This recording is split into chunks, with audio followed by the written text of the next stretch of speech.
Good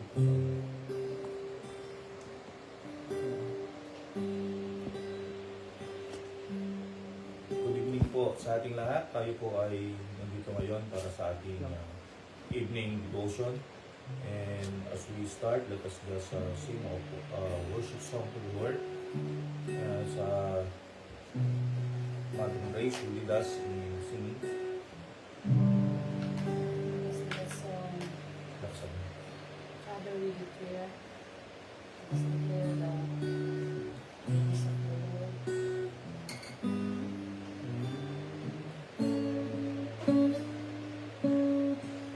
And we will say that you are good, and all the miracles you've done has brought us joy. For we are changed, and all the hope we have we place in you right now. And we will say that you are good, and all the miracles you've done has brought us joy. For we are changed, and all the hope we have we place in you right now. Father, we declare that we love you.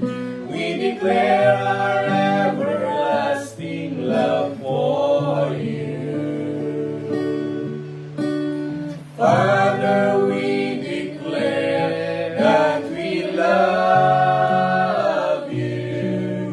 We declare our everlasting love for you. We declare our everlasting love for you. Our everlasting love for you. Praises will lead us in prayers. Manalangin po tayo. Panginoon, maraming salamat po sa gabi ito. Maraming salamat po sa week na ito na ipinagkaloob niyo sa amin. Maraming salamat po sa kalakasan na ipinagkaloob niyo sa bawat isa. At ngayong gabi po ito, kami po ay magsasama-sama na magpupuri at makikinig po sa inyong word. O Lord God, I pray that you will be with us in this evening. Your presence will be with us. And whatever the word is that we're gonna hear tonight, may we be able to apply it in our lives, Panginoon. Panginoon, kayo po ang manguna sa amin. May your presence be here right now, O Lord God. And may you also prepare our hearts as we listen to the word. Sa iyo po ang papuri, Panginoon, sa pangalan ni Jesus. Okay, sa ating pong devotion ngayon,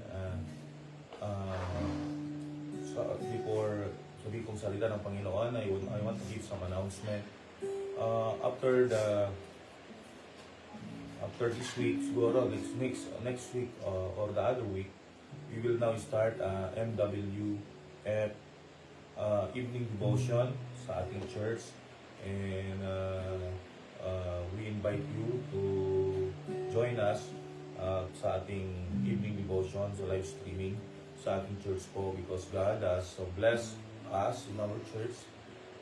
Nagkaroon na po tayo ng internet connection sa ating church, and we want to use it for the ministry na lalo pang mapalawak ang pagpapahayag ng salita ng Panginoon. At sa oras pong ito, let us have some study the word from the book of Joshua chapter 24. Alam kong popular na po ito, and verse 15. Sabi po dito, Joshua chapter 24 verse 15, and it seems evil to you to serve the Lord, choose for yourself this day whom you will serve, whether the God which your fathers served on the other side the river, or the gods of the Amorites, in whose land you dwell. But as for me and my house, we will serve the Lord. Purihin po ang salita ng Panginoon. Ito po ay one of the challenges of Joshua sa nation of Israel. Actually, Joshua chapter 24 is the farewell speech. Kumbaga, ito ang pamamaalam na pananalita ni Joshua sa mga Israelita. Now, Joshua was 110 years old during this time. At naalala niya at nahalata niya na talagang nararamdaman niya na talagang nalalapit na rin siyang umuwi sa Panginoon. That's why he gathered all the Israelites at doon po sa Shechem talagang ginather niya lahat. All the tribes at itinipon-tipon niya. Kaya makikita natin from verse chapter 23 up to chapter 24, dito sinalaysay ni Joshua ang lahat po ng kabutihan ng Panginoon sa buhay ng mga Israelita. From deliverance from Egypt, pagtawid nila sa Red Sea, pagpunta nila sa wilderness, makikita natin na kinento lahat ito. That makikita po natin na inisa-isa, Joshua enumerated the goodness of God. Enumerated the faithfulness of the Lord sa buhay po ng mga Israelita. Pinakita niya po doon kung paano sila pinalaya ng Panginoon sa Ehipto at pinakita niya rin kung paano sila tumawid sa dagat, sa Red Sea at paano sila pinatnubayan, prinubay ng Panginoon ang kanilang pagkain doon po sa disyerto. At kung sila'y nauuhaw, nandun po yung bato na pinapalo ni Moses at magbibigay po yon ng bukal ng tubig na kanilang ininom. At makikita rin natin, sinalaysay niya rin kung paano sila nagkaroon ng proteksyon ng Panginoon sa kanila. Sa kanilang paglalakbay sa wilderness for 40 years. At ang kadakilaan at katapatan ng Panginoon ay naranasan nila. In spite of their murmurings, in spite of their rebellion, nandun pa rin yung dakilang pagmamahal at pag-ibig ng Diyos sa kanila. Pinakita pa rin niya yung katapatan nila. Until na nagsettle sila doon sa Kanaan, kung saan ipinangako ng Panginoon na kanilang lupain. Ang makikita natin dito that God is faithful to them. At dito, sinalaysay lahat ni Moses ito. At pagkatapos niyang masalaysay, ni Joshua, I should say, pagkatapos niyang masalaysay ito, sinabi niya na, at sinalis niya na sila, at sabi niya, kung masama sa inyo ang maglingkod sa Panginoon, pumili kayo ngayong araw na ito, sabi ni Joshua. Choose for yourself this day whom you will serve. Kung ang Diyos ng inyong mga ama sa tabing ilog na yon, yung tinawid nila, yung Jordan River, o kaya yung Diyos-Diyosan ng mga Amorites. It is a challenge kung paano sila maglilingkod sa Panginoon. At napakaganda yung challenge ni Joshua kasi sinabi niya, ako at ang aking sampahayan ay maglilingkod sa Panginoon. I and my household, we will serve the Lord. Makikita po natin na itong challenge na ito ay para po sa ating lahat. Marami po tayong mga pinagdadaanan at kahit natingnan po natin, isa-isahin po nating reviewin, evaluate ang ating mga buhay, napakabuti po ng Diyos sa atin. God is so good. God is so faithful to us na kahit po tayo ay hindi po karapat-dapat na mahalin. Tayo po ay makasalanan. Ngunit sa likod po ng ating karumihan, sa likod po ng ating kasamaan, hinanap po tayo ng Diyos at tayo po ay kanyang niligtas. Ibinigay niya ang napakadakilang pagpapala sa atin, napakalaking regalo sa atin, ang kaligtasan sa pamamagitan ng ating Panginoong Jesucristo.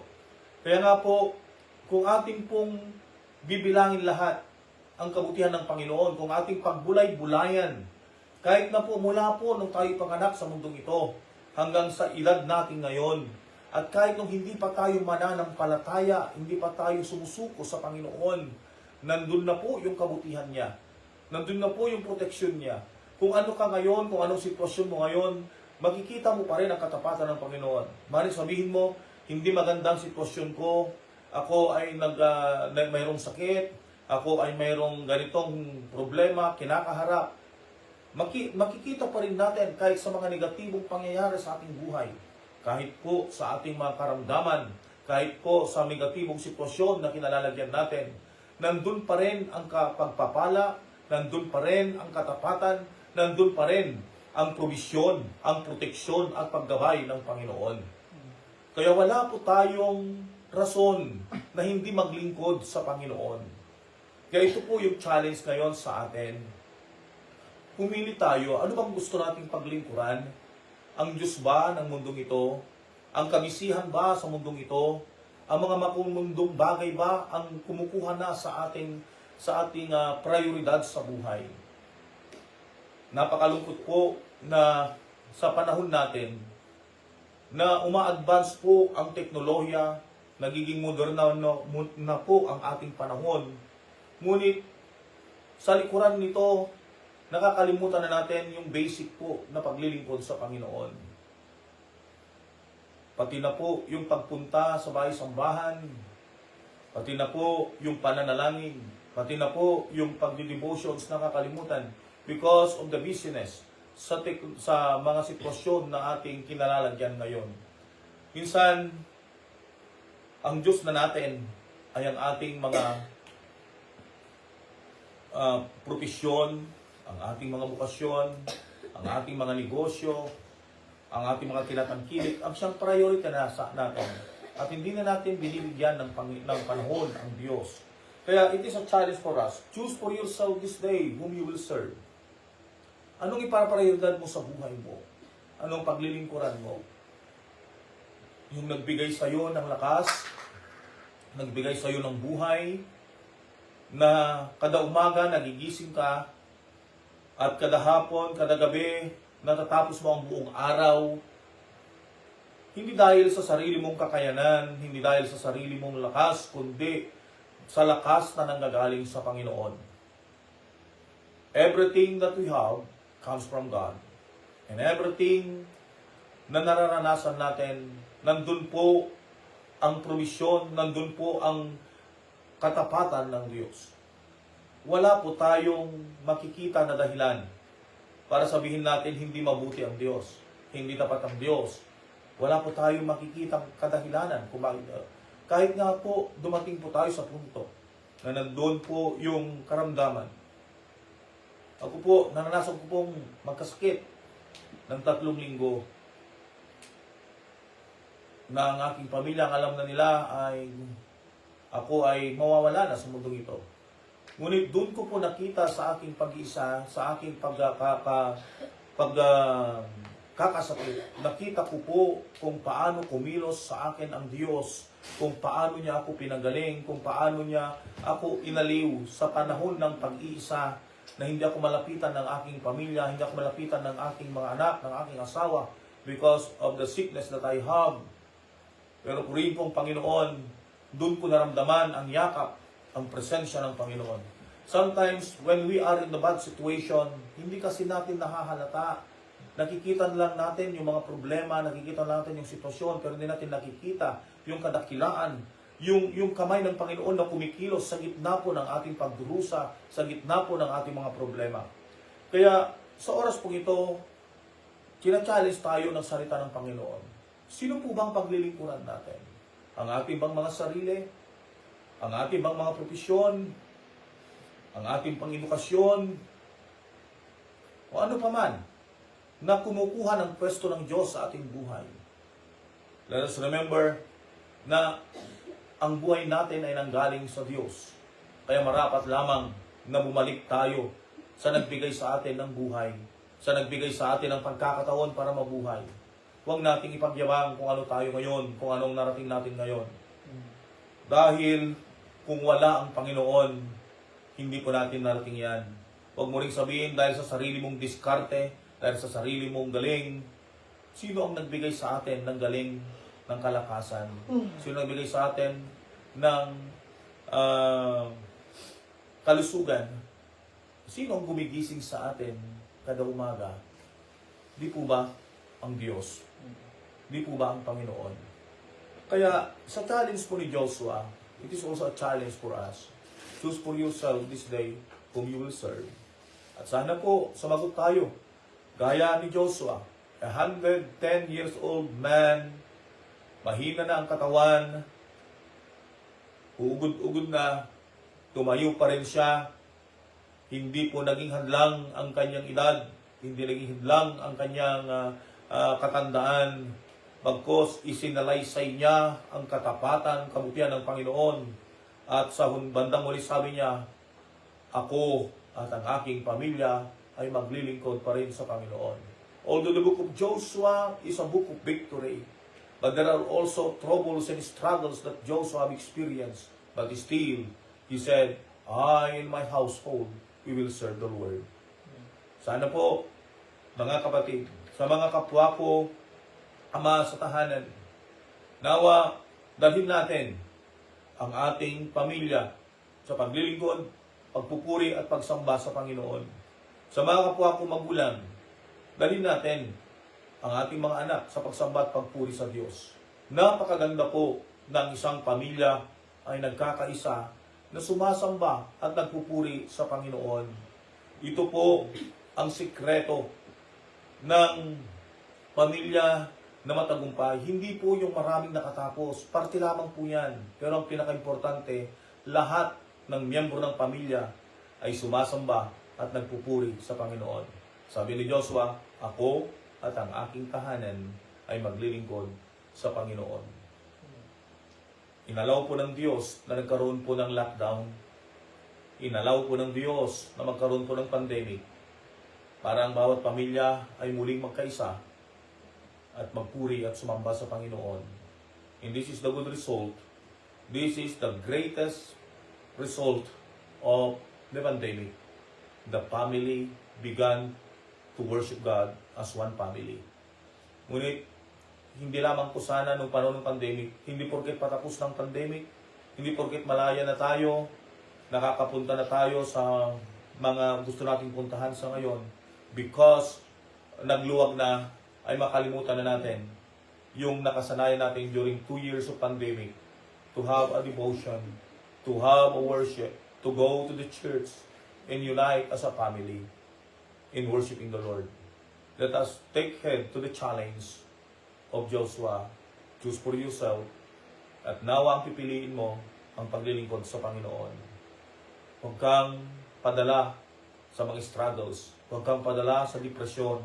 Huwag kang padala sa mga kalungkutan. Ngunit, gawin mo ay maglingkod sa Panginoon. Maglingkod, magpuri, sumamba sa Diyos. Kaya po, ng mensahe ko ng Sunday, God has given us time. Yung time, 4 na letra. Yung oras, 4 na letra. What we are bounded of time. And God designed time for us. Binigyan niya tayo ng 6 na araw para magpuri, para gawin ang trabaho natin. Binigyan niya tayo ng oras para magtrabaho. There is time for everything. But God give us time to worship, to glorify, to pray, and to serve Him. At nawa, huwag natin itong kalilimutan. Dahil pag muli natin kinalimutan ito, baka muling babalik yung dati nating naranasan ng 2 taon. Baka muli pong maghigpit dahil nais ng Diyos na tayo muling bumalik sa Kanya. Mga kapatid, let you in your family serve the Lord. Sana po sagutin nyo yung katanungan, choose for yourself whom you will serve. At nawa, sumagot kayo, kagaya ni Joshua.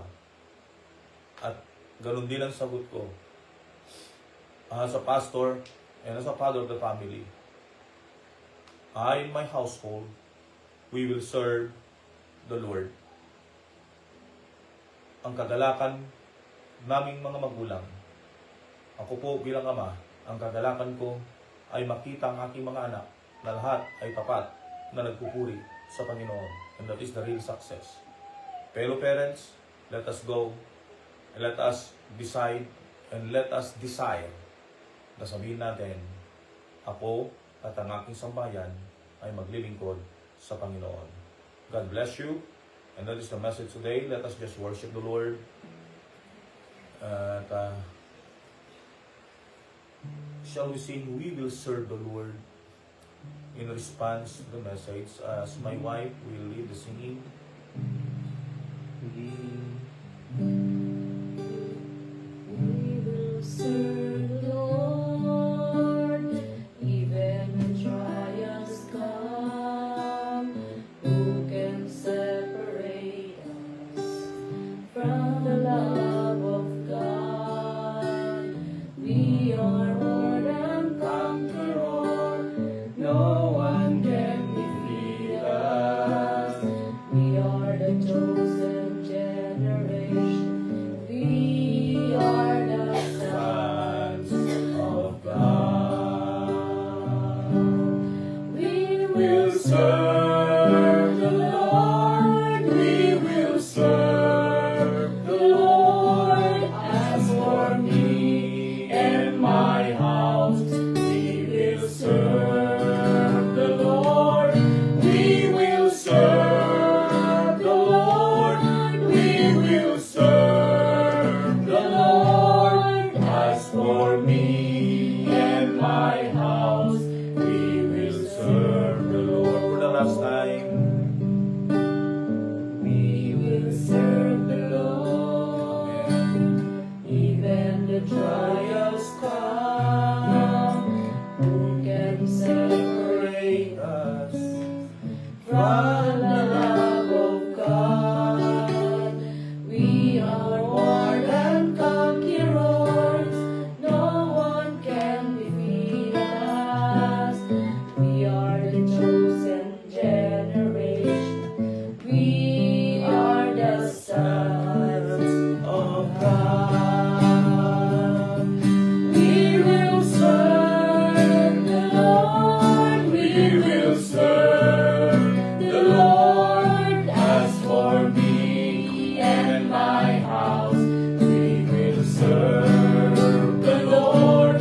We will serve the Lord. We will serve the Lord. As for me and my house, we will serve the Lord. yes, Lord, As for me and my house, we will serve the Lord. Opo, Panginoon, yan po ang tugon namin sa mensahe mo ngayong gabing ito. We will serve you. We will serve you at wala pong makapaghihiwalay sa amin sa paglilingkod sa inyo. Because we are more than conqueror. Because Lord, you have chosen us. You have called us as your children. You give us the righteousness and holiness to overcome, oh God, the attack of the enemy. Thank you very much. And as a family, we will serve you. Ako po, ang aking may bahay, ang aking mga anak, Panginoon, ang panalangin po namin, lahat po kami ay maglilingkod at magpapatuloy na magpupulit sa inyo. Maging ang mga magiging miyembro pa ng aming pamilya, Panginoon, yung magiging asawa ng aking mga anak, Lord, we will serve you. We want, oh God, to establish a family that is worshiping, glorifying your holy name. Sa oras pong ito, tinataas ko po sa inyo ang lahat po ng mga miyembro sa aming iglesia, sa Bani Assemblies of the Firstborn. Panginoong Diyos, tinataas ko po lahat po ng dumadalo sa bahay-sambahan. Patuloy ka pong kumilos sa kanilang mga buhay. We pray for them na, Panginoong Diyos, lahat po sila ay maging tapat sa paglilingkod, pagsamba sa inyo. Sa gabing ito, tinataas ko rin po sila, Panginoon, kung mayroong mga may karamdaman sa kanila, sa kanilang pamilya, pagalingin mo sa pangalan ng aming Panginoong Jesucristo. Ikaw pong kumilos sa kanila. At iniling din po namin, Panginoon, kung mayroon po sila mga struggles, mga pagsubok sa buhay, iparamdam mo at iparanas mo sa kanila na hindi mo sila iiwan, ipababayaan man lang. Bagkus, ikaw ang kasama nila sa lahat ng pagkakataon, sa lahat ng sitwasyon ng kanilang mga buhay. We entrust them to your mighty hands. Thank you very much. At lahat po ng nakiisa sa amin ngayong gabing ito, sa aming evening devotion. We pray for them. Iba't iba po yung nararanasan nila. Iba't iba po yung kinakaharap nila. Iba't iba po ang mga sitwasyon. Ngunit Panginoon, sa kanilang kinalalagyan ngayon, yakapin mo sila ng iyong kapangyarihan. Iparamdam mo sa kanila, Panginoon, ang iyong presensya. And Lord, we pray na sila po, O Diyos, ay makaranas ng iyong kapangyarihan. Kung mayroong may karamdaman, pagalingin mo. Kung ano man yung problema nila, resolbahin mo sa pangalan ni Jesus. And we pray that you will be the one to meet their needs. Kung mayroong pong nadidepress, mayroong pong nalulungkot, aliwin mo. Kung mayroong pong nadidiscourage, encourage mo, Panginoon, itaas mo ang taas ng kanyang pananampalataya. Ipakita mo sa kanya, Panginoon, na ikaw pa rin ang Diyos noon, ngayon, at magpakailanman. Kung noon, Panginoon, ikaw pong nagbigay sa kanya ng katagumpayan, sa kanyang kinakaharap mo ngayon, ikaw pa rin ang Diyos na kanyang pinaglilingkuran na magbibigay ng katagumpayan. Thank you very much, Lord. Thank you for your touch. Right now, we are praying sa pagbibiyahe rin po ng aming mga anak, Panginoon, si Jassy with Precious, as they will have the travel tomorrow. We pray for your protection and guidance. That they, Panginoon naman po yung mga lakad pa nila, Lord, we will pray that you will be the one to move in a mighty way. Even, Panginoon, yung anak namin na wala sa amin, we pray for him, nagabayan mo rin po siya, Panginoon, sa kanyang trabaho. Lahat po, Panginoon, ng member ng aming family, we are praying that you will be the one to bless them. Tinatas din po namin ang mga kapatiran namin sa Ilocos Sur, Abra, and Mountain Province, O God, Ilocos Norte. Panginoong Diyos, tinatas namin sila, lalo po mga kapatiran namin sa Abra, na nakaranas po ng matinding pagyanig ng lindol. And they're suffering right now. We pray na ipakita mo pa rin sa kanila na sa likuran ng mga unos na ito, ang iyong kamay ay nandyan pa rin natutulong sa kanila. We pray, O God, sa aming mga kamag-anak, sa aming mga mahal sa buhay, sa aming mga kapatiran, sa Ilocos Sur, sa Abra, sa Ilocos Norte, sa Benguet, sa Mountain Province, sa Cagayan. We pray for them na patuloy mo silang aliwin, yakapin ng iyong kapangyarihan. At Panginoong Diyos, makaka-recover po sila sa pamamagitan ng iyong biyaya at tulong. Alam po namin na hindi mo sila pababayaan, ibabangon mo silang muli, Panginoong Diyos, dahil ikaw po ang Diyos na kanilang pinaglilingkuran. Salamat po Diyos, salamat po sa oras pong ito. We pray na patuloy ka rin tumugon sa panalangin ng bawat isa sa amin pong nandirito sa bahay na ito, Panginoon. Ang aking mga anak, ang aking asawa, mayroon ding mga panalangin personally. Answer their prayers, O God. Thank you very much. We worship you, we glorify you, Panginoon. At ikaw lamang po ang aming dadakilan at pupupurihan. Sa iyo lahat ng kapurihan at pagsamba, at gaya ng aming inawit, we will serve you, Lord. All the days of our life, we will serve you. In Jesus' name. Amen. At magandang gabi po. Salamat po sa inyong pagdalo. At